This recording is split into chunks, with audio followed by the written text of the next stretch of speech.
city, di ba? So what I'm trying to say here is, ito pong pang-barangay na guidelines na binigay kanina ng Atty. June, ito ay hango sa batas.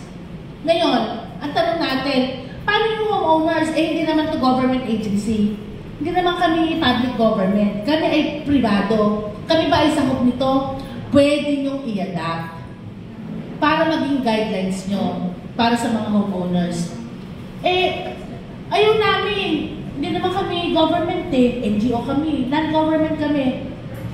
Kung gusto ho ninyo na meron kayong sariling bylaws at meron naman kayo talaga, hindi kayo pwedeng lumayo sa batas.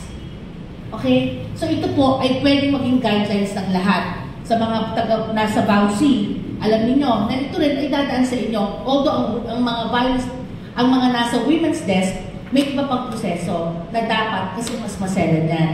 Pero lahat tayo dito ay sumasailalim at sasailalim sa batas at guidelines ng Katarungang Pambarangay.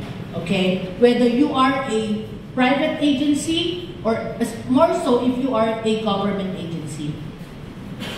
Now, so dito sa Barangay Lupon, ano ba ang mga kaso na dapat ay sumailalim sa mediation, conciliation, or arbitration sa barangay o kung saan mang ahensya kayo nabibilang? May mga usapin o kaso na Again, pakitignan ang dalawang salita sa dulo. Tamang lupon. Ano ang ibig sabihin nito? Kung sila po ay nagkasundo na idadaan nila sa lupon ang kanilang hinuwaan, kailangan ang lupon ay saan?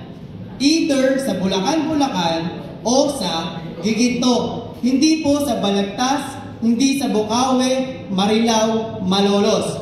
Bakit? Dahil ang dalawang partido nakatira lamang sa Bulacan o sa Giginto. Naintindihan ng pang-anim? Okay.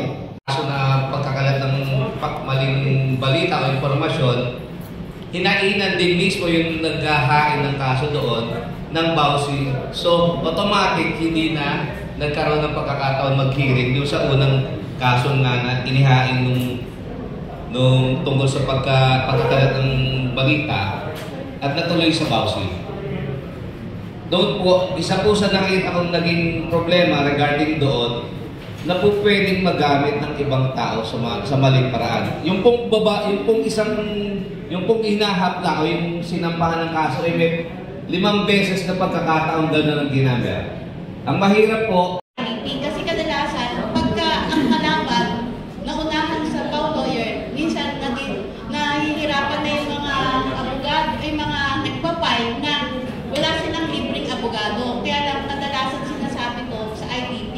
Kaya baka pwedeng paka-explain na kung ano yung ginagawa ng law lawyer then ITP para ano nyo po ma-explain po. Pasensya lang po kayo. Hello, Ms. Alayon. Ako po ay kaibigan ko po ang inyong yung mga asawa sa Fiscal Ronald De Leon. Natutuwa po ako nakita kita ngayon dito. Although na alam ko po yun, kaya lang mas gusto ko. Yes, ma'am. Actually, that's a good question. Okay?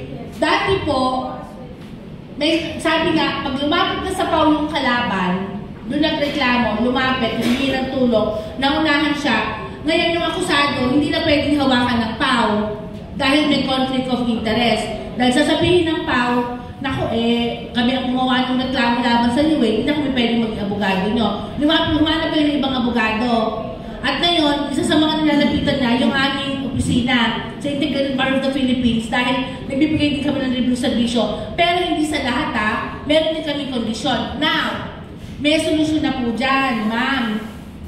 Naglabas na po ng kautusan ang Supreme Court na ang nagrereklamo na una sa pahumingi ng tulong. Tapos, yung akusado ngayon, wala siyang pambayad. May qualified siya sa PAW. Yung PAW na naka-assign doon, sasabihin niya dati, di ka pwede, kami gumawa ng reklamo, conflict. Ngayon po, bawal na yon. Bago lang yan na inilabas ng batas, na inilabas na kautusan ng Korte Suprema. Dalang sabi ng Korte Suprema, bawal lang kung yung PAW na naka-assign complaint, eh siya rin mismo ang gumawa ng reklamo. Eh napakarami pong pao. Napakarami pong public attorney. Kaya ang sabi ng Korte Suprema, bakit mo sasabihin na ikaw ang gumawa, ay hindi naman ikaw? Attorney Jose de la Cruz, pao ka nga. Pero gumawa ng reklamo para sa private complainant ay si Attorney Pedro Santos. Isa ba kayo? Hindi naman na. Yan ho ang napakagandang balita na ibabahagi ko sa inyo. Ngayon ho, hindi na ho pwedeng sabihin ng pao na hindi na namin kayo pwedeng hawakan. Sa iba kayo lumapit, maghanap yung ibang abogado. Dahil bawal na po kayong tanggihan ng pao. Tandaan po ninyo yan. Wala na po yung conflict of interest noon.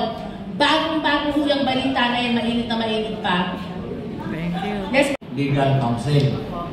Ang nandun lang po, nakikinig dun sa, malapit dun po sa pinto ng aming sesyon. Ang sabi ko, pwede kayang huwag mo na siya makinig. O makinig. Opo.